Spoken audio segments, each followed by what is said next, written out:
Group 1 aspirants కోసం టీసాట్ నిర్వహిస్తున్నటువంటి కార్యక్రమానికి స్వాగతం.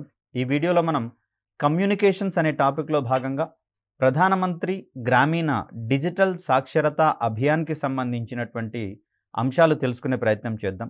ఇది ప్రధానంగా దేశవ్యాప్తంగా డిజిటల్ డివైడ్ అనేటటువంటిది కొంత ఆందోళనకరమైనటువంటి రీతిలో కనిపిస్తూ ఉండగా, మరి దానికి సంబంధించినటువంటి తీవ్రతను కనిష్ట స్థాయిలకు తగ్గించేటటువంటి క్రమంలో, అదేవిధంగా దేశవ్యాప్తంగా మరీ ముఖ్యంగా చూస్తే గ్రామీణ ప్రాంతాలలో డిజిటల్ కమ్యూనికేషన్ మౌలిక సదుపాయాలను పెంచి ప్రజలను డిజిటల్ అక్షరాస్యత వైపుకి మళ్లించేటటువంటి క్రమంలో ఇక్కడ మనకు ఈ పథకాన్ని ప్రవేశపెట్టినట్లుగా కనిపిస్తూ ఉంది. మరి దీనికి సంబంధించినటువంటి పూర్వాపరాలు, అదేవిధంగా ఈ పిఎంజి దిశ అనేటటువంటి ఈ ప్రోగ్రాం కోసం భారత ప్రభుత్వం ఏ చర్యలు తీసుకుందనే అంశాలు తెలుసుకునే ప్రయత్నం చేద్దాం. ముఖ్యంగా చూస్తే ఇది పేరులోనే కనిపిస్తుంది, గ్రామీణ ప్రాంతాల మీద ప్రత్యేక దృష్టి పెట్టినట్లుగా. మనకు పట్టణ ప్రాంతాల్లో అయితే ఆల్రెడీ ఎస్టాబ్లిష్ అయినటువంటి డిజిటల్ వనరులు మనకు అందుబాటులో ఉన్నాయి. తద్వారా ప్రజలు ఈ డిజిటల్ రిసోర్సెస్ని వినియోగించుకోవడం ద్వారా తమ దైనందిన కార్యక్రమాలను పెంపొందించుకునేటటువంటి అవకాశం ఉంటుంది. అదే గ్రామీణ ప్రాంతాలకైతే ఇక్కడ డిజిటల్ రిసోర్సెస్ అనేవి చాలా తక్కువగా ఉంటున్నటువంటి దృష్ట్యా ఇక్కడ డిజిటల్ డివైడ్ అనేది ప్రాంతాల వారీగా గమనిస్తే పట్టణ ప్రాంతాలతో పోలిస్తే గ్రామీణ ప్రాంతాల్లో అత్యధికంగా ఉన్నట్లుగా మనకి ఇక్కడ కనిపిస్తుంది. కనుకనే పిఎంజి దిశ అనేటటువంటిది ప్రధానంగా గ్రామీణ ప్రాంతాల మీద ప్రత్యేక ఫోకస్ని కేంద్రీకరిస్తూ అక్కడ డిజిటల్ మౌలిక వనరులను పెంపొందించేటటువంటి లక్ష్యాన్ని కలిగి ఉంటుంది. ఈ క్రమంలో చూస్తే గ్రామీణ భారతదేశంలో డిజిటల్ అక్షరాస్యతను, డిజిటల్ లిటరసీ అనవచ్చు మనం దీన్ని, పెంపొందించేందుకు ఫిబ్రవరి 2017లో ప్రధానమంత్రి గ్రామీణ డిజిటల్ సాక్షరతా అభియాన్, దీన్నే సింపుల్గా పిఎంజి దిశ అని చెప్పేసి పేర్కొంటాము. దీనిని కేంద్ర మంత్రివర్గం ఆమోదించడం జరిగింది ఫిబ్రవరి 2017లో. ఇది కూడా ముఖ్యంగా భారత ప్రభుత్వం మొదలుపెట్టినటువంటి డిజిటల్ ఇండియా కార్యక్రమాన్ని మరింత బలోపేతం చేసేటటువంటి దిశగా ఇక్కడ పిఎంజి దిశ ప్రోగ్రాం అనేది ఉపయోగపడుతుందని చెప్పేసి అనుకుంటూ ఉన్నాము. ముఖ్యంగా చూస్తే డిజిటల్ డివైడ్కి సంబంధించినటువంటి అంశాలు కావచ్చు, డిజిటల్ ఎంపవర్మెంట్ని పెంచేటటువంటి అంశాలు కావచ్చు, ఇక్కడ మనం ప్రధానంగా దృష్టి సారించాల్సి ఉంటుంది. మరి ఇలాంటి కీలకమైనటువంటి పథకంలో ముఖ్యమైనటువంటి అంశాలు ఏ విధంగా ఉన్నాయో ఒకసారి గమనించే ప్రయత్నం చేద్దాం. పిఎంజి దిశ కీలక అంశాలు. ఇక్కడ ప్రధానమంత్రి గ్రామీణ డిజిటల్ సాక్షరతా అభియాన్ అనేది గ్రామీణ భారతదేశంలో డిజిటల్ అక్షరాస్యతను అందించడానికి డిజిటల్ ఇండియా ప్రోగ్రాం కింద ప్రారంభించబడినటువంటి ఒక కార్యక్రమంగా మనకి ఇక్కడ కనిపిస్తూ ఉంది. ముఖ్యంగా చూస్తే డిజిటల్ అక్షరాస్యత అంటే డిజిటల్ రిసోర్సెస్ అని చెప్పుకున్నాం కదా. ఈ డిజిటల్ రిసోర్సెస్ని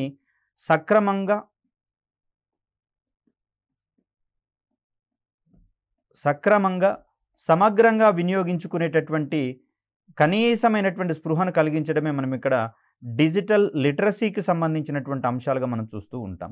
మరి డిజిటల్ లిటరసీ అంటే ఏంటి అంటే ఒక కంప్యూటర్ని వినియోగించడం, అదేవిధంగా మొబైల్ ఫోన్ లేదా స్మార్ట్ ఫోన్,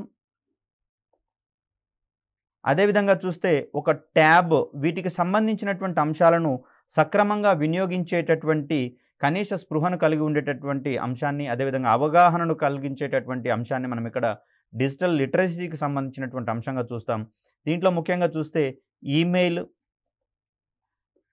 పంపించడము మరియు రిసీవ్ చేసుకోవడం ఏ విధంగా అనేటటువంటిది, అదేవిధంగా చూస్తే క్యాష్లెస్ ట్రాన్సాక్షన్స్ని నిర్వహించడం అనేటటువంటిది, అదేవిధంగా వెబ్సైట్స్ని బ్రౌజ్ చేయడం అనేటటువంటిది, మరియు ప్రభుత్వ పథకాలన్నీ కూడా డిజిటలీకరించబడుతున్నటువంటి ప్రస్తుత పరిస్థితులలో మరి ఆయా ప్రభుత్వ పథకాలను యాక్సెస్ చేయాలి అంటే కనీసమైనటువంటి డిజిటల్ అక్షరాస్యత పట్ల అవగాహన కలిగి ఉండాలి. కాబట్టి ఆ ఏరియాను కవర్ చేసుకునేటటువంటి క్రమంలో ఇక్కడ మనకి ఇది ఉపయోగపడుతుందనేది గుర్తుంచుకోవాలి. మరి దీని యొక్క ముఖ్య లక్ష్యం ఏంటో గమనించే ప్రయత్నం చేద్దాం. పిఎంజి దిశ యొక్క ముఖ్య లక్ష్యాలు.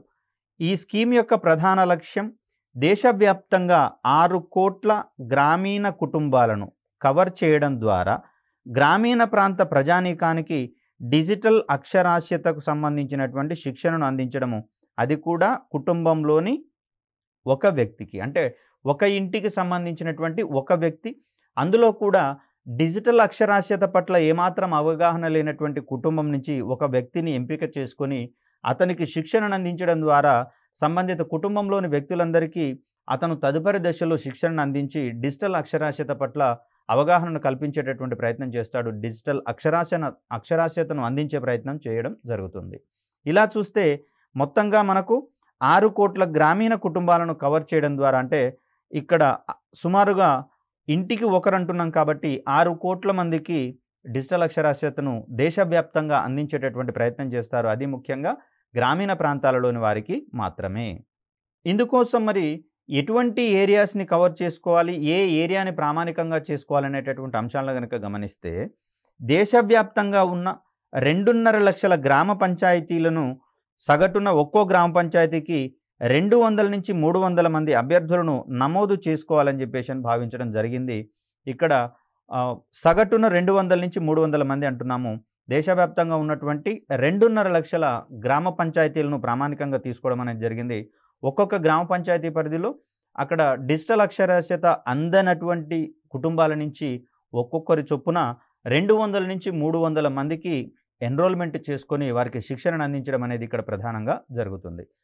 ఇక్కడ మరి లబ్ధిదారులకు అందించాల్సినటువంటి డిజిటల్ నైపుణ్యాలు ఏంటో తెలుసుకునే ప్రయత్నం చేద్దాం. అంటే ఏ ఏ ఏరియాలలో వీరికి శిక్షణను అందిస్తారు అనేది ఒకసారి అవగాహన చేసుకునే ప్రయత్నం చేద్దాం. ముఖ్యంగా చూస్తే ఈ కార్యక్రమంలో భాగంగా ఎంపిక చేయబడినటువంటి 14 నుంచి 60 సంవత్సరాల వయసు గల అభ్యర్థులు, అంటే పిఎంజి దిశలో భాగంగా లబ్ధిదారులకు ఉండవలసినటువంటి వయసు అర్హతలు ఏమిటి అనే ఓరియంటేషన్లో మనం ప్రిలిమ్స్ పాయింట్ ఆఫ్ వ్యూలో కూడా క్వశ్చన్ ఎక్స్పెక్ట్ చేసేందుకు అవకాశం ఉంది. అదేవిధంగా ఎన్ని గ్రామ పంచాయతీలు కవర్ చేయబడుతున్నాయి, ఒక్కొక్క గ్రామ పంచాయతీలో మనం ఎంతమందిని తీసుకోవచ్చు అనేటటువంటి ఓరియంటేషన్లో కూడా మనం క్వశ్చన్ ఎక్స్పెక్ట్ చేయవచ్చు. మరీ ముఖ్యంగా చూస్తే సారూప్యత ఉన్నటువంటి అంశాల ఆధారంగా స్టేట్మెంట్ రిలేటెడ్ క్వశ్చన్స్ వచ్చేందుకు అవకాశం ఉందండి. అంటే ఇక్కడ అర్హత సంబంధించి కావచ్చు, అదేవిధంగా గ్రామ పంచాయతీకి ఎంతమంది ఉండాలనేటటువంటి అంశాల్లో కావచ్చు, ఎన్ని గ్రామ పంచాయతీలను కవర్ చేస్తామనేటటువంటి అంశాల్లో కావచ్చు, ఒకటే క్వశ్చన్ స్టేట్మెంట్ రిలేటెడ్గా ఇచ్చేందుకు కూడా అవకాశం ఉంటుంది. కాబట్టి ఏరియాని ఐడెంటిఫై చేస్తూ మన యొక్క ప్రిపరేషన్ స్ట్రాటజీని మెరుగుపరుచుకోవాల్సినటువంటి అవసరం ఉంటుంది. ఈ క్రమంలో చూస్తే 14 నుంచి 60 సంవత్సరాల వయసు గల అభ్యర్థులకు క్రింది అంశాలలో శిక్షణను అందించడం అనేది జరుగుతుంది. మరి ఆ అంశాలు ఏంటో తెలుసుకునే ప్రయత్నం చేద్దాం. ఇక్కడ ముఖ్యంగా చూస్తే కంప్యూటర్లు, డిజిటల్ యాక్సెస్ పరికరాలు అనగా ట్యాబ్లెట్లు కావచ్చు, స్మార్ట్ ఫోన్స్ కావచ్చు, ఇటీవల కాలంలో ఫ్యాబ్లెట్ అనేటటువంటిది కూడా మనకు రావడం జరిగింది. అంటే దీంట్లో ట్యాబ్లెట్ మాదిరిగానే ఉంటుంది, కాకపోతే కాలింగ్ సదుపాయం ఉండేటటువంటి అవకాశం మనకు కనిపిస్తుంది. ట్యాబ్లెట్ మాదిరిగానే పెద్దగానే ఉంటుంది, బట్ సిమ్ ఇన్సర్ట్ చేసుకోవడం ద్వారా దాంట్లో కాలింగ్ ఫీచర్ కూడా ఉంటుంది. కాబట్టి వాటిని ఫ్యాబ్లెట్స్ అని చెప్పేసి అంటున్నాము. మరి ఇలా డిజిటల్ యాక్సెస్ పరికరాలు ఏవైతే ఉన్నాయో వాటన్నింటినీ వినియోగించేటటువంటి క్రమంలో కనీస అవగాహనను కల్పించేటటువంటి శిక్షణ కార్యక్రమాలు అందించడం జరుగుతుంది. అదేవిధంగా చూస్తే ఈమెయిల్లను పంపడం మరియు స్వీకరించడం వంటిది కూడా ఇక్కడ దానికి సంబంధించినటువంటి శిక్షణను అందించడం అనేది జరుగుతుంది. ఈమెయిల్స్ విషయంలో భాష సరళంగా ఉండాలి, సింపుల్ లాంగ్వేజ్ని యూజ్ చేయాల్సి వస్తుంది. అదేవిధంగా కొన్ని సందర్భాలలో వ్యక్తిగత మెయిల్స్తో పాటుగా అధికారిక మెయిల్స్ను కూడా పంపించాల్సి వస్తున్నటువంటి సందర్భాలలో కమ్యూనికేషన్ స్కిల్స్ అనేది కంపల్సరీ మనకి ఇక్కడ ఉండాల్సి వస్తుంది. మరి ఈ కమ్యూనికేషన్ స్కిల్స్ ఆధారంగా తను ఉత్తమమైనటువంటి మెయిల్స్ని రూపొందించి పంపించేటందుకు అవకాశం ఉంటుంది.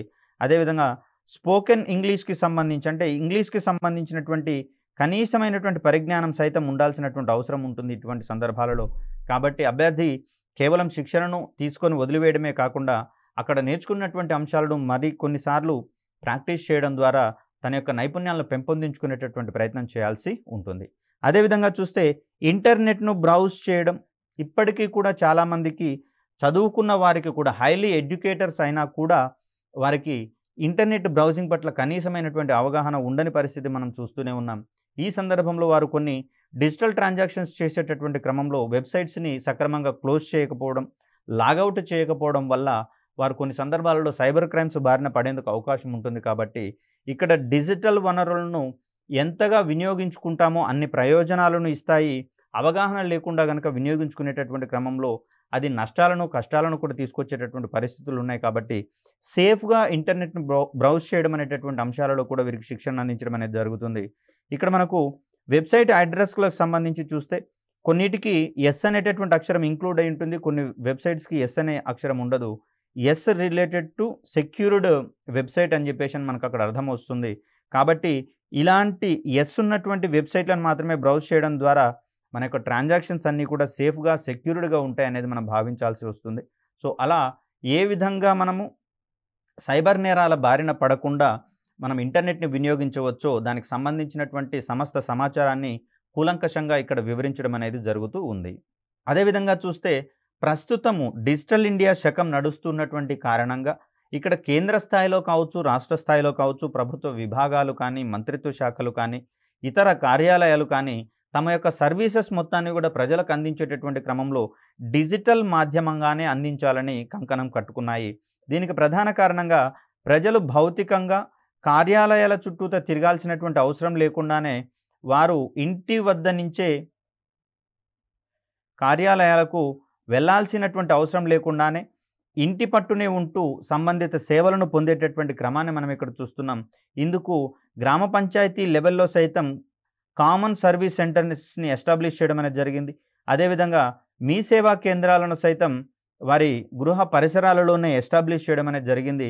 మరి ఇలా వారు అక్కడ భౌతికంగా కార్యాలయాలకు వెళ్లకుండానే సంబంధిత కేంద్రాలకు వెళ్ళడం ద్వారా కావచ్చు, లేదా మొబైల్ ఫోన్స్ ద్వారా, ఇంటర్నెట్ ద్వారా, కంప్యూటర్ ద్వారా తమ యొక్క ప్రభుత్వ పథకాలకు సంబంధించినటువంటి సమాచారాన్ని పొందడమే కాదు, ఆ సర్వీసెస్ని పొందేటటువంటి అంశం కూడా ఇమిడి ఉంది. కాబట్టి మరి అందుకు సన్నద్ధంగా అక్కడ శిక్షణను అందించేటటువంటి యువకులకు ప్రభుత్వ పథకాలను ఏ విధంగా యాక్సెస్ చేసుకోవచ్చు అనేటటువంటి అంశాల పట్ల కూడా అవసరమైనటువంటి శిక్షణను అందించడం జరుగుతుంది. అదేవిధంగా చూస్తే కావలసిన సమాచారం కోసం శోధించడం అంటే ఇక్కడ మనకు అందుబాటులో ఉండేటటువంటి సమాచారము కొన్ని వేల పేజీల రూపంలో, అదేవిధంగా కొన్ని వందల వెబ్సైట్స్ పరిధిలో ఉంటున్నటువంటి క్రమంలో మరి కావాల్సినటువంటి సమాచారం పొందాలి అంటే దానికి తగినటువంటి కీవర్డ్స్ ఆధారంగా మనం సెర్చ్ చేసుకోవాల్సి వస్తుంది. మరి ఈ కీవర్డ్స్ ఏ విధంగా ఉండాలి, అదేవిధంగా సమాచారాన్ని యాక్సెస్ చేసేటటువంటి క్రమంలో ఏ విధమైనటువంటి మెలకువలు మనం పొందాల్సి ఉంటుందనేటటువంటి అంశాలన్నీ కూడా మనకి ఇక్కడ సమాచారం ఇవ్వడం అనేది జరుగుతుంది, శిక్షణను అందించడం అనేది జరుగుతుంది. అదేవిధంగా చూస్తే నగదు రహిత లావాదేవీలకు సంబంధించి డిమానిటైజేషన్ తర్వాత మనకు దేశవ్యాప్తంగానే ఈ డిమానిటైజేషన్ పీరియడ్ తర్వాత క్యాష్లెస్ ట్రాన్సాక్షన్స్ పట్ల ఎక్కువగా అవగాహన కల్పించడం అనేది జరిగింది. అదేవిధంగా ప్రజలందరూ కూడా ఇవి సేఫ్గా ఉండడం, త్వరగా జరుగుతూ ఉండడం వల్ల క్యాష్లెస్ ట్రాన్సాక్షన్స్ని ఎక్కువ మొత్తంలో చేపట్టడానికి వారు ఆసక్తి కనబరుస్తున్నటువంటి దృష్ట్యా మరి ఇందులో మనం పొందాల్సినటువంటి మెలకువలు అయితే ఏంటి, జాగ్రత్తలు అయితే ఏంటి, వాటన్నింటినీ తెలుసుకున్నప్పుడే వాటిని సక్రమంగా మనం వినియోగించగలుగుతాం. ఇతరులకు కూడా అవసరమైనటువంటి మాట సహాయం కావచ్చు, అవసరమైతే వారికి ట్రాన్సాక్షన్స్ని నిలిపేటటువంటి క్రమంలో కొంత చొరవ తీసుకొని మనం ట్రైనింగ్ కూడా ఇచ్చేందుకు అవకాశం ఉంటుంది. కాబట్టి మరి ఈ కార్యక్రమంలో భాగంగా ఎంపిక చేసుకున్నటువంటి యువతకు ఇక్కడ డిజిటల్ ట్రాన్సాక్షన్స్, అదేవిధంగా డిజిటల్ పేమెంట్స్ అంటాము, లేదా క్యాష్లెస్ ట్రాన్సాక్షన్స్ పట్ల అవసరమైనటువంటి మెలకువలు కావచ్చు, జాగ్రత్తలు కావచ్చు, వాటిని ఎలా ఉపయోగించాలో అందుకు అవసరమైనటువంటి శిక్షణను సైతం అందించడానికి ప్రయత్నం చేస్తారు. మరి మొత్తంగా చూస్తే ఇప్పటి వరకు దాదాపుగా 5.66 crores మెంబర్స్ అంటే నియర్గా మనకు ఇచ్చినటువంటి టార్గెట్కి రీచ్ అవుతున్నట్లుగా కనిపిస్తుంది. 6 కోట్ల మందికి అనుకున్నాము కాబట్టి టార్గెట్కి దగ్గరగా ఉన్నట్లుగానే మనకి ఇక్కడ కనిపిస్తుంది. అయితే 5.66 కోట్ల మంది అభ్యర్థులు నమోదు చేసుకోవడం జరిగింది సంబంధిత శిక్షణకు సంబంధించి. ఇందులో శిక్షణ పూర్తి చేసుకున్న వారిని చూస్తే 4.81 crores మెంబర్స్ మాత్రమే శిక్షణ పూర్తి చేసుకుంటున్నట్లుగా మనకు కనిపిస్తుంది. సుమారుగా 1.19 crore మెంబర్స్ ఇంకా స్టిల్ శిక్షణను పూర్తి చేయాల్సినటువంటి పరిస్థితి మనకి ఇక్కడ కనిపిస్తూ ఉంది. అదేవిధంగా చూస్తే 3.54 crores మెంబర్స్ మాత్రమే ధృవీకరణ పత్రాలు అందుకోవడం అనేది జరిగింది. అంటే వీరు శిక్షణ అయిపోయిన తర్వాత సర్టిఫికెట్లను, ధృవీకరణ పత్రాలను సైతం అందిస్తూ ఉన్నారు ఆఫ్టర్ సర్టైన్ అసెస్మెంట్ తర్వాత. అంటే వీరు నేర్చుకుంటున్నటువంటి అంశాలు సరిగా వారికి అవగతం అయ్యాయా లేదా, వారు అర్థం చేసుకున్నారా లేదా అనే ఓరియంటేషన్ తెలుసుకోవడానికి గాను ఒక చిన్న ఎవాల్యుయేషన్ టెస్ట్ లేకపోతే అసెస్మెంట్ టెస్ట్ అనేది కండక్ట్ చేయడం అనేది జరుగుతుంది. దీంట్లో వారి యొక్క ప్రతిభను ఆధారంగా చేసుకొని వారికి అవసరమైనటువంటి సర్టిఫికెట్స్ సైతం అందించడం జరుగుతుంది. మొత్తంగా చూస్తే 5.66 క్రోర్ మెంబర్స్ మనకిక్కడ రిజిస్టర్ చేసుకోగా శిక్షణ పూర్తి చేసుకున్న వారు కేవలం 4.81 క్రోర్స్ మెంబర్స్ మాత్రమే. దీంట్లో చూస్తే 3.54 క్రోర్ మెంబర్స్కి మాత్రమే సర్టిఫికెట్స్ అందినట్లుగా మనం ఇక్కడ గమనించవచ్చు. మరి ఇక్కడ శిక్షణ పొందాలి అంటే ప్రధానంగా పేరులోనే సజెస్ట్ చేస్తోంది మనకది గ్రామీణ ప్రాంతాలకు సంబంధించి అని. మరి గ్రామీణ ప్రాంతాలలో కేవలం 6 కోట్ల మంది జనాభా మాత్రమే ఉన్నారా అంటే మరి దానికి సంబంధించి కొన్ని నిర్దిష్టమైనటువంటి అర్హత ప్రమాణాలను అక్కడ సెట్ చేయడం అనేది జరిగింది, ఫ్రేమ్ చేయడం అనేది జరిగింది. అటువంటి అర్హత ప్రమాణాలను ఫుల్ఫిల్ చేసిన వారికి మాత్రమే ఈ పథకంలో భాగంగా అవసరమైనటువంటి డిజిటల్ అక్షరాస్యతను అందించేటటువంటి ప్రయత్నం చేస్తారు. మరి దీనికి సంబంధించి అర్హత ప్రమాణాలు ఏ విధంగా ఉన్నాయో తెలుసుకునే ప్రయత్నం చేద్దాం. పిఎంజి దిశ అర్హత ప్రమాణాలు. సో ఈ స్కీమ్ దేశంలోని గ్రామీణ ప్రాంతాలకు మాత్రమే వర్తిస్తుంది, పట్టణ ప్రాంతాలకు వర్తించదు. ఎందుకంటే అక్కడ ఆల్రెడీ మౌలిక వసతులు ఉంటున్నాయి కాబట్టి స్నేహితుల ద్వారానో లేకపోతే ఇతరత్ర నెట్ సెంటర్లకు వెళ్ళి వారికి కావాల్సినటువంటి అవసరాలను తీర్చుకునేటటువంటి క్రమంలోనూ వారు కొద్దో గొప్ప అక్కడ ఉన్నటువంటి డిజిటల్ వనరులను వినియోగించుకునేటటువంటి క్రమంలోనే ఉంటారు. కాబట్టి మరీ వెనుకబడినటువంటి ప్రాంతమైనటువంటి గ్రామీణ ప్రాంతాల మీద ప్రత్యేక దృష్టితో ఈ పథకాన్ని ఆ ప్రాంతాలకు మాత్రమే పరిమితం చేయడం అనేది మనం చూస్తూ ఉన్నాం. అదేవిధంగా చూస్తే కుటుంబ సభ్యుల్లో ఎవరు డిజిటల్ అక్షరాస్యత లేనటువంటి కుటుంబాలు మాత్రమే ఈ పథకం కింద అర్హత కలిగినటువంటి కుటుంబాలుగా పరిగణించబడతాయి. అంటే గ్రామీణ ప్రాంతాలలో అన్ని కుటుంబాల వారికి ఇస్తారంటే లేదండి, అక్కడ కొన్ని సందర్భాలలో హైయర్ ఎడ్యుకేషన్ చేసినటువంటి వారు ఉండొచ్చు. వారు చదువుకుంటున్నటువంటి క్రమంలో ఫర్ సపోజ్ చూస్తే బీఎస్సీ కంప్యూటర్ సైన్స్ ఒకటి ఉంది. మరి ఇటువంటి వారికి మనము శిక్షణను అందించాల్సినటువంటి అవసరం లేదు. అదేవిధంగా చూస్తే బీకామ్ కంప్యూటర్స్ అనేటటువంటి ఒక కోర్సు ఉంటాయి. ఇట్లాంటి కోర్సెస్ చదివేటప్పుడు వారు ఆల్రెడీ కోర్సులో భాగంగానే శిక్షణ పొందేందుకు అవకాశం ఉంటుంది. కాబట్టి మరి ఇలాంటి కోర్సెస్ చేసినటువంటి వ్యక్తి ఒకరు ఉన్నా కూడా సంబంధిత కుటుంబాన్ని అర్హత కలిగినటువంటి కుటుంబంగా పరిగణించడం అనేది జరగదు. ఏ కుటుంబంలో అయితే ఎటువంటి ఈ డిజిటల్ అక్షరాస్యతకు సంబంధించినటువంటి కోర్సెస్ చేయరో, అదేవిధంగా డిజిటల్ వనరుల వినియోగం పట్ల వారికి కనీసమైనటువంటి అవగాహన ఉండదో అటువంటి మొత్తం కుటుంబం నుంచి వారు ఆ కుటుంబ సభ్యులు నామినేట్ చేసినటువంటి ఒక వ్యక్తికి ఇక్కడ అర్హుడిగా పరిగణించబడతారు. అతనిని మాత్రమే సెలెక్ట్ చేసుకొని సంబంధిత శిక్షణను అందించడం అనేది జరుగుతూ ఉంది. అర్హత ఉన్నటువంటి కుటుంబానికి ఒక వ్యక్తి మాత్రమే శిక్షణ కోసం పరిగణించబడతారు. కుటుంబంలో ఉన్నటువంటి అందరికీ ఇవ్వడం అనేది జరగదు. ఇలా చూస్తే 6 కోట్ల కుటుంబాలు అనుకున్నాం. ఈ 6 కోట్ల కుటుంబాల నుంచి 6 కోట్ల మంది వ్యక్తులను మనము ఎంపిక చేసుకోవాల్సి వస్తుంది. ఈ 6 కోట్ల వ్యక్తులకు మాత్రమే మనం శిక్షణను అందిస్తాము. ఈ వ్యక్తుల ద్వారా సంబంధిత కుటుంబాలు సైతం డిజిటల్ అక్షరాస్యత వైపుకి ప్రయాణించేటందుకు అవకాశం ఉన్నట్లుగా మనం ఇక్కడ గమనించాలి. అదేవిధంగా చూస్తే ఏజ్ లిమిట్ని కనుక మనం గమనిస్తే 14 నుంచి 60 సంవత్సరాల వయసు గల అభ్యర్థులు ఉన్నటువంటి కుటుంబ సభ్యులందరికీ అవసరమైనటువంటి పరిస్థితులలో బీమా సదుపాయం కూడా వర్తించేటట్లుగా మనం ఇక్కడ చూడాలి. ప్రధానంగా చూస్తే ఇది 14 నుంచి 60 సంవత్సరాల మధ్య ఉన్నటువంటి వయస్కులు మాత్రమే ఈ శిక్షణను పొందేటటువంటి క్రమంలో అర్హులుగా భావించబడతారు.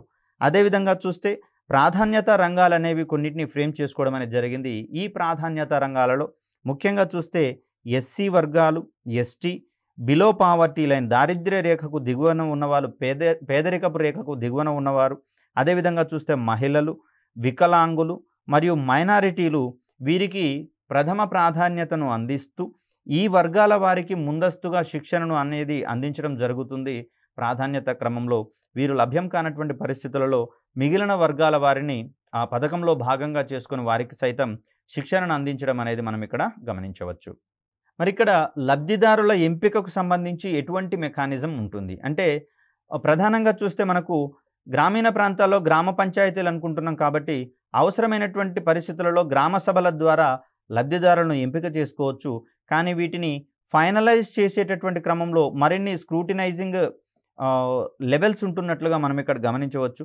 ముఖ్యంగా చూస్తే లబ్ధిదారుల గుర్తింపును సిఎస్సి, ఎస్పీవి, ఇక్కడ ఎస్పీవి అంటే స్పెషల్ పర్పస్ వెహికల్ అనేటటువంటి అంశంగా చూస్తూ ఉన్నాం. అంటే ఈ లబ్ధిదారులను ఎంపిక చేసేటటువంటి క్రమంలో ఒక ఎస్పీవి అనేది ఎస్టాబ్లిష్ చేయబడుతుంది ఢిల్లీ కేంద్రంగా. ఈ కేంద్రము ఫైనల్ అప్రూవల్ తీసుకున్న తర్వాత మాత్రమే అక్కడ సంబంధిత అర్హులకు లేదా లబ్ధిదారులకు శిక్షణను అందించేటటువంటి క్రమాన్ని మనం ఇక్కడ చూస్తాం. ఇది ఢిల్లీ ఈ గవర్నమెంట్ సొసైటీ అనేటటువంటి అంశంగా మనం ఇక్కడ చూస్తాం. అదేవిధంగా దిగువ స్థాయిలో అంటే క్షేత్రస్థాయిలో గనక మనం గమనిస్తే గ్రామ పంచాయతీలు మరియు బ్లాక్ డెవలప్మెంట్ ఆఫీసర్ల క్రియాశీల సహకారంతో ఈ ఎంపికను నిర్వహిస్తారు. అభ్యర్థుల ఎంపికను కావచ్చు, గుర్తింపును కావచ్చు, ఎంపిక చేసేటటువంటి క్రమంలో క్షేత్రస్థాయి నుంచి మొదలుకొని ఎగువ స్థాయిల వరకు మనకు ఈ అంచెలు ఉన్నట్లుగా మనకు కనిపిస్తూ ఉంది. కాబట్టి నార్మల్గా పథకానికి ఆవల ఉన్నటువంటి వ్యక్తులు కావచ్చు, లేదా అర్హత లేనటువంటి కుటుంబాల నుంచి ఎవరైనా గనక వస్తే వారిని నిర్మోహమాటంగా శిక్షణ పరిధి నుంచి తప్పించేందుకు అవకాశం అనేది ఉంటుంది. మరి ఈ పథకంలో భాగంగా శిక్షణను అందించేటటువంటి క్రమంలో ఏ విధమైనటువంటి చర్యలు చేపట్టడం అనేది జరిగింది? ఇంత క్రితం చూస్తే పట్టణ ప్రాంతాలలో డిజిటల్ వనరులు అధికంగా ఉంటాయని చెప్పుకున్నాం. ఓకే, బాగానే ఉంది. మరి గ్రామీణ ప్రాంతాలలో ఈ డిజిటల్ వనరులు తక్కువగా ఉంటాయి కదా. మరి అలాంటప్పుడు గ్రామ పంచాయతీ లెవెల్లో మనం శిక్షణను అందించాలి అంటే మరి డిజిటల్ వనరులు తక్కువగా ఉన్నటువంటి పరిస్థితులలో మరి వారికి డిజిటల్ శిక్షణ ఎలా ఇస్తాం? అంటే ఇక్కడ అవసరమైనటువంటి మౌలిక సదుపాయాలు ఉన్నప్పుడు మాత్రమే సంబంధిత వ్యవస్థలోని ఆ సదుపాయాలను ఉపయోగించుకుంటూ అక్కడ అర్హులైనటువంటి లబ్ధిదారులకు లేదా అర్హత గల వారికి శిక్షణను అందిస్తే ప్రయోజనకరంగా ఉంటుంది. మరి డిజిటల్ మౌలిక వనరులు లేనటువంటి పరిస్థితులలో అంటే అక్కడ కమ్యూనికేషన్ టవర్స్ లేకపోవడం, లేదా ఓఎఫ్సి కేబుల్స్ లేకపోవడం, లేదా బ్రాడ్బ్యాండ్ సౌకర్యాలు లేకపోవడం, మరి ఇవన్నీ జరిగినప్పుడు ఈమెయిల్ పంపించాలంటే ఖచ్చితంగా నెట్ సిగ్నల్ అనేది ఉండాలి. డిజిటల్ ట్రాన్సాక్షన్స్ లేదా క్యాష్లెస్ పేమెంట్స్ చేయాలి అంటే ఖచ్చితంగా నెట్ సౌకర్యాలు అనేవి ఉండాలి.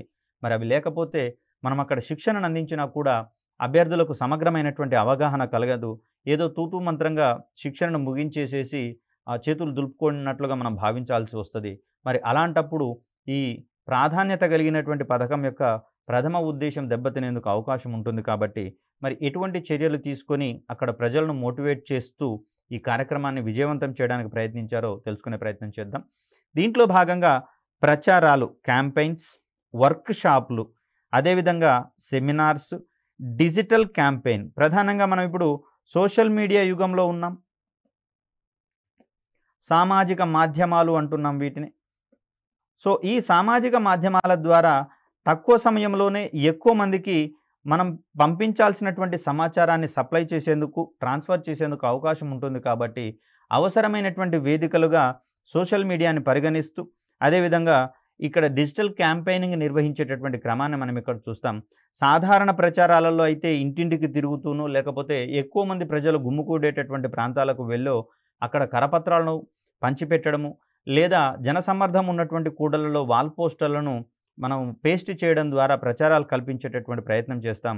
కానీ సోషల్ మీడియా యుగంలో అటువంటి ప్రయత్నాలు ఏమీ లేకుండానే ఈ వాట్సాప్ కావచ్చు, ట్విట్టర్ కావచ్చు, టెలిగ్రామ్ కావచ్చు, ఫేస్బుక్కు సంబంధించినటువంటి మాధ్యమాలలో సంబంధిత అంశాలు ఉన్నటువంటి పోస్టర్లను కావచ్చు, వీడియోలను కావచ్చు, చిత్రాలను కావచ్చు ఉంచినట్లయితే తక్కువ సమయంలోనే ఎక్కువ మందికి అవి చేరువ కావడం వల్ల సంబంధిత ప్రచారాన్ని శీఘ్రగతిన చేపట్టేందుకు మనకు అవకాశం అనేది దొరుకుతుంది. కాబట్టి ఇలాంటి అంశాల ద్వారా డిజిటల్ అక్షరాస్యత పట్ల అవగాహన మరియు అవసరమైనటువంటి ప్రచార కార్యక్రమాలను ప్రారంభించడం అనేది జరిగింది. ఇది ముఖ్యంగా డిజిటల్ అక్షరాస్యత ఎందుకు అవసరము, అదేవిధంగా అక్షరాస్యత లేనటువంటి పరిస్థితులలో ప్రజలు ఏ విధమైనటువంటి బాధలు పడేందుకు అవకాశం ఉందో వివరిస్తూ కథనాల ద్వారా కావచ్చు, కథల ద్వారా కావచ్చు, పాటల ద్వారా కావచ్చు ప్రజలకు వివరించేటటువంటి క్రమంలో ఈ యాక్టివిటీస్ అన్నీ చేపట్టబడడం జరిగింది. అదేవిధంగా చూస్తే మారుమూల ప్రాంతాల్లో ఇంటర్నెట్ కనెక్టివిటీ సమస్యలను పరిష్కరించేందుకు వైఫై చౌపల్స్ ఏర్పాటు చేయడం జరిగింది. ప్రధానంగా గ్రామీణ ప్రాంతాలలో బ్రాడ్బ్యాండ్ సౌకర్యాలు కానీ, అంతర్జాల సౌకర్యాలు కానీ లేవు. ముఖ్యంగా చూస్తే నాణ్యమైనటువంటి అంతర్జాల సౌకర్యాలు లేనటువంటి పరిస్థితులలో మరక్కడ ఇంటర్నెట్ కనెక్టివిటీని పెంచాల్సినటువంటి అవసరం ఉంది. కాబట్టి ఇందుకోసం వైఫై చౌపల్స్ను ఎస్టాబ్లిష్ చేయడం అనేది జరిగింది. అదేవిధంగా చూస్తే గుర్తించబడిన రాష్ట్రాలలోని గ్రామీణ జనాభా ఉన్న జిల్లాల్లో అభ్యర్థులకు శిక్షణ మరియు పరీక్షలను సమీప గ్రామీణ పాఠశాలల్లో నిర్వహించడం జరుగుతుంది. మరి ఇక్కడ అంత పెద్ద మొత్తంలో మనం 200 నుంచి 300 మందిని ఒక గ్రామ పంచాయతీ నుంచి సెలెక్ట్ చేసుకున్న క్రమంలో వీరందరికీ శిక్షణను అందించేటటువంటి క్రమంలో కొన్ని సందర్భాలలో గ్రామ పంచాయతీలలో మౌలిక సదుపాయాలు కానివ్వండి, కనీస వసతులు కానివ్వండి లేని పరిస్థితులను మనం ఎక్స్పెక్ట్ చేయవచ్చు. అదేవిధంగా చూస్తే గ్రామ పంచాయతీకి నిరంతరము ప్రజల యొక్క సందర్శన అనేది ఉంటుంది, వివిధ కారణాల రీత్యా, వివిధ అవసరాల రీత్యా. మరి అలాంటి సందర్భాలలో వీరికి శిక్షణను అందించేటటువంటి క్రమంలో ఒక సమర్థవంతమైనటువంటి ప్లేసెస్, పర్ఫెక్ట్ ప్లేసెస్ అనేవి కావాల్సి వస్తుంది. మరి ఈ క్రమంలో చూస్తే ప్రతి గ్రామంలో కూడా ఒక పాఠశాల ఉన్నటువంటి పరిస్థితులలో గ్రామ పంచాయతీలలో సదరు పాఠశాలలు అనేవి కొంచెం పెద్దగా ఉంటాయి. అంటే ఎక్కువ మంది సంఖ్యలో పిల్లలు ఉంటారు కాబట్టి పెద్ద పెద్ద స్కూల్సే ఉండేందుకు అవకాశం ఉంటుంది. కాబట్టి అవసరమైనటువంటి పరిస్థితులలో ఆ పాఠశాలల్లోనే శిక్షణ కార్యక్రమాలను, అదేవిధంగా వారికి ధ్రువపత్రాలు అందించేటటువంటి క్రమంలో, వారికి అవసరమైనటువంటి పరీక్షలను నిర్వహించేటటువంటి క్రమంలో కూడా పాఠశాలల యొక్క అక్కడ అవసరాన్ని తీర్చుకునేటటువంటి క్రమాన్ని మనం ఇక్కడ చూడవచ్చు. టెస్ట్ కండక్ట్ చేసిన తర్వాత, అంటే అభ్యర్థుల యొక్క ప్రతిభను గుర్తించేందుకు ఒక అసెస్మెంట్ టెస్ట్ చేస్తారని చెప్పుకున్నాము. ఈ టెస్ట్ కండక్ట్ చేసిన తర్వాత ఉత్తమ ప్రతిభను కనబర్చినటువంటి అభ్యర్థులకు సర్టిఫికెట్ ప్రదానం చేయడం అనేది జరుగుతుంది. ముఖ్యంగా చూస్తే ఈ పిఎంజి దిశ బృందం నిర్వహించినటువంటి వివిధ ఈవెంట్లలో ఉత్తమ ప్రతిభ కనబర్చినటువంటి అభ్యర్థులకు అక్కడ అందుబాటులో ఉన్నటువంటి గౌరవనీయులైనటువంటి ఎంపీలు కావచ్చు, ఎమ్మెల్యేలు కావచ్చు, జిల్లా కలెక్టర్ ఆధ్వర్యంలో ఇక్కడ సంబంధిత సర్టిఫికెట్లను పంపిణీ చేయడం అనేది జరుగుతుంది. తద్వారా శిక్షణ పొందిన తర్వాత అభ్యర్థులను వదిలివేసినట్లుగా కాకుండా వారు సంబంధిత సర్టిఫికెట్లను ఒక గౌరవప్రదమైనటువంటి వ్యక్తుల చేతుల మీదుగా తీసుకుంటున్నట్లుగా, వారి దృష్టిలో తాము పడినట్లుగా భావించబడి మరింత ఉత్సాహంతో ఆ డిజిటల్ అక్షరాస్యతను ఇతరులకు అందజేయడానికి ముందుకు రావడం అనేది జరుగుతుంది. అందుకు ప్రోత్సాహకంగా వారికి ఈ రకమైనటువంటి ఏర్పాటు చేయడం అనేది మనం చూస్తూ ఉన్నాం. అదేవిధంగా చూస్తే mouth publicity, online, print and electronic media వంటి మాధ్యమాలలో పోస్టర్లు, బ్యానర్లు, రేడియో, వార్తాపత్రికలు, టెలివిజన్, సోషల్ మీడియా మొదలైన వాటి ద్వారా ఉద్దేశించినటువంటి లబ్ధిదారులకు పథకానికి సంబంధించినటువంటి సమాచారాన్ని సంబంధిత యంత్రాంగాలు వ్యాప్తి చేయడానికి నిరంతరం ప్రయత్నం చేస్తున్నట్లుగా మనం ఇక్కడ చూస్తూ ఉన్నాం.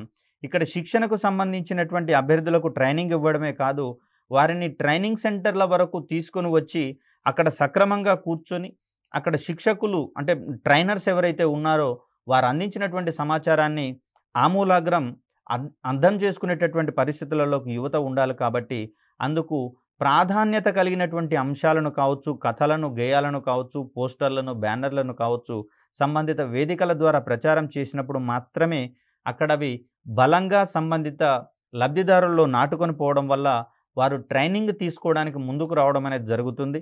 ముందుకు రావడం మాత్రమే కాదు, ట్రైనింగ్లలో యాక్టివ్గా పార్టిసిపేట్ చేసి అక్కడ నేర్పించేటటువంటి అంశాలన్నింటినీ, ఇక్కడ థియరిటికల్ నాలెడ్జ్ కంటే కూడా ప్రాక్టికల్ నాలెడ్జ్కి ఎక్కువ ప్రాధాన్యత ఉంటుంది. కాబట్టి అవసరమైనటువంటి అన్ని విభాగాలలో ప్రాక్టికల్ నాలెడ్జ్ని వారు పెద్ద మొత్తంలో నేర్చుకునేందుకు అవకాశం ఉంటుంది. అంతేకాదు నేర్చుకుంటున్నటువంటి విషయాలను మళ్ళీ ఉపయోగించేటటువంటి క్రమంలో కూడా వారు ముందుకు రావడం అనేది జరుగుతుంది. కాబట్టి ఇందుకు సంబంధిత యంత్రాంగము ముందుకొచ్చి దానికి అవసరమైనటువంటి ప్రచార కార్యక్రమాలన్నింటినీ నిర్వహించడం అనేది మనం ఇక్కడ చూస్తూ ఉన్నాం.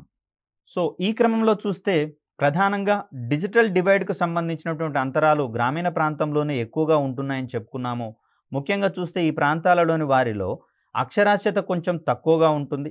ఒకవేళ అక్షరాస్యత ఉన్నా కూడా చొచ్చుకొని పోయేటటువంటి మనస్తత్వము, యాక్టివ్ పార్టిసిపేషన్ అనేది లేకపోవడం వల్ల వారు కొన్ని కొత్త విషయాలను నేర్చుకోవడంలోనూ అదేవిధంగా ఉపయోగించుకోవడంలోనూ కొంత వెనుకబాటుతనానికి గురవుతూ ఉంటారు. కాబట్టి ఇక్కడ పట్టణ ప్రాంతాల వారితో పోలిస్తే గ్రామీణ ప్రాంత విద్యార్థులు కావచ్చు కొంచెం వెనుకబాటుతనానికి గురవుతూ ఉండడం వల్ల విద్యాపరంగా, కమ్యూనికేషన్ స్కిల్స్ పరంగా, స్పోకెన్ ఇంగ్లీష్ వంటి అంశాలలో తక్కువ పాటుతనానికి వారిని గురి చేసుకుంటూ ఉండడం వల్ల సంబంధిత అంశాలను నేర్చుకోవడంలో కొంత వెనుకబాటుతనాన్ని ప్రదర్శిస్తూ ఉంటారు. ఇదే ప్రధానంగా మనం చెప్పుకుంటున్నటువంటి డిజిటల్ డివైడ్ అంతరాలు పెరిగిపోవడానికి ఒక ప్రధానమైనటువంటి కారణంగా మనం చెప్పుకుంటూ ఉన్నాం. మరి ఇలాంటి సందర్భంలో దేశాభివృద్ధిని అత్యంత కీలకంగా భావించి, అది కూడా సాంకేతికత సహాయంతో దేశాభివృద్ధిని మరింత బలోపేతం చేసేటటువంటి క్రమంలో డిజిటల్ ఇండియా వంటి కార్యక్రమాలు రావడం జరుగుతుంది. అదేవిధంగా ప్రభుత్వ విభాగాలన్నీ కూడా ప్రజలకు తమ యొక్క పరిపాలనను మరింత చేరువ చేసేటటువంటి క్రమంలో అనేకమైనటువంటి ఈ గవర్నెన్స్ పథకాలను పెంపొందింపచేయడం అనేది జరుగుతూ ఉంది, ప్రవేశపెట్టడం అనేది జరుగుతూ ఉంది. మరి ఇలాంటి సందర్భాలలో ప్రభుత్వాలకు సంబంధించినటువంటి సర్వీసెస్ కావచ్చు, పథకాలకు సంబంధించినటువంటి అంశాలు కావచ్చు, అనేకము డిజిటల్ మాధ్యమాల రూపంలోనే ఉంటున్నటువంటి పరిస్థితులలో ప్రజలకు, ముఖ్యంగా గ్రామీణ ప్రాంతాల వారికి డిజిటల్ వనరుల వినియోగం పట్ల మరింత ఎక్కువ అవకాశాలు అందించాలనేటటువంటి ఉద్దేశంతో ఇటువంటి కార్యక్రమాలు ఎంతో ఎక్కువగా సక్సెస్ఫుల్గా నిర్వహించాల్సి వస్తుంది. మరి అలాంటి సందర్భంలో తీసుకొచ్చినటువంటి ఒక ముఖ్యమైనటువంటి ప్రోగ్రాంగా మనకి ఇక్కడ పిఎంజి దిశ ప్రోగ్రాం అనేది కనిపిస్తుంది. దీంట్లో ఒక్కొక్క కుటుంబానికి ఒక్కొక్కరిని మాత్రమే శిక్షణను అందిస్తున్నటువంటి క్రమంలో శిక్షణ అందుకున్నటువంటి వ్యక్తులు తమ కుటుంబంలోని వ్యక్తులకు సైతం అటువంటి శిక్షణను అందిస్తున్నారా లేదా అనేది మరికొంత కాలం పాటు సూపర్విజన్ చేసుకుంటూ పోవాల్సి వస్తుంది. సంబంధిత విభాగాలకు సంబంధించినటువంటి అధికారులు కావచ్చు, యంత్రాంగం కావచ్చు. అలాంటి సందర్భంలో మాత్రమే ప్రజలందరూ డిజిటల్ అక్షరాస్యత వైపుకు ప్రయాణించేటందుకు అవకాశం ఉంటుంది. తద్వారా డిజిటల్ కమ్యూనికేషన్ రంగంలో మరిన్ని వర్గాల వారిని చేర్చుకొని వారి యొక్క జీవన ప్రమాణాలను పెంపొందించేందుకు అవకాశం ఉంటుంది. కాబట్టి ఈ విషయంలో మరి కొన్ని రోజుల పాటు సంబంధిత చొరవను యంత్రాంగం అనేది చేపట్టాల్సిందిగా సూచిస్తూ ఉన్నాం. మరొక చక్కటి వీడియోతో మీ ముందుకు వచ్చే ప్రయత్నం చేస్తాను. అప్పటి వరకు సెలవు. ధన్యవాదాలు.